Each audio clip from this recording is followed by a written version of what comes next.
An gurfanar da Abdulmalik Muhammad Tanko da Hashimu Isiyaku da Fatima Jibrin Musa da ake tuhuma da garkuwa da kuma kashe Hanifa Abubakar 'yar shekaru 5 da labarin ta ya ɗauki hankalin 'yan Najeriya da waɗanda ma ke ƙasashen waje. Lauyan gwamnati kuma mai shari'a Muhammad A. Lawan bayan sauraron ƙarar ya ɗage sauraron har zuwa ranar 2 ga watan Fabrairun wannan shekara. Shirya hukuma wadda ta dace an kai shi kuma gaban kotu wadda ta dace. Tun ɓullar labarin kashe Hanifa mutane ke bayyana fushinsu ta fannoni daban-daban bayan gano gawar Hanifa a makarantar. A daren jiya ne dai wasu matasa da ba a san ko suwaye ba suka cinnawa makarantar Nobel Kid College da ke unguwar 'yan kaba layin dakata wuta. Makarantar da aka sace marigaya Hanifa Abubakar aka kuma kashe ta. Wasu 'yan unguwa da muka zanta da su sun bayyana yadda abin ya wakana.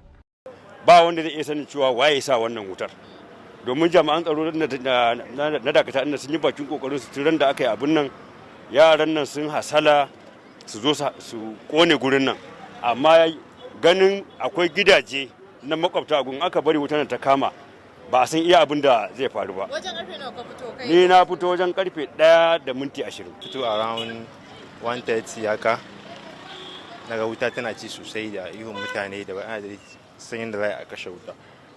A gefe akwai mota kwana-kwana ma sun yi bakin kokarinsu, wasu sun hau saman building din suna ciccire ceiling and kwanan zinc din suna zuzzaba mata ruwa da dai ma'aikata dai sosai dai akan titi dai haka dai. Tuni dai makwabta da motar kwana-kwana suka kashe gobarar.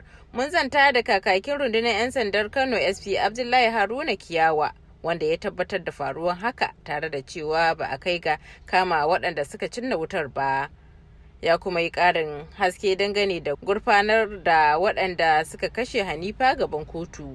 Wasu matasa sun je wannan ɗaya daga cikin makarantar da shi wannan Abdulmalik yake da shi wanda ake zargi da yin garkuwa da kuma kisan Hanifa 'yar shekara 5 wanda suka sa wuta. To mun kai ɗauki da gaggawa inda aka yi ƙoƙari aka kashe gobaran, sannan kuma dai ba a samu wanda ya ji rauni ba kuma ba rasa rai, wanda yanzu haka an ƙara tsaro a waɗannan wurare saboda ginin makarantar ba nasa ba ne, ginin na waɗansu mutane ne da wato suka ba shi haya.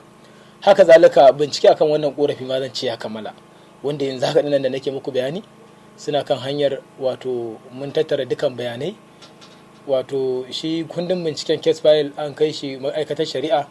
Sannan ya tabbatar da kammala bincike kan waɗanda suka kashe tare da binne Hanifa. Daga nan aka garzaya kotu inda aka karantawa waɗanda ake tuhuma laifukansu. A hannu guda kuma dai tuni ma'aikatar ilimi ta jihar Kano ta dakatar da dukkanin makarantu masu zaman kansu da ke jihar har sai an tantance su.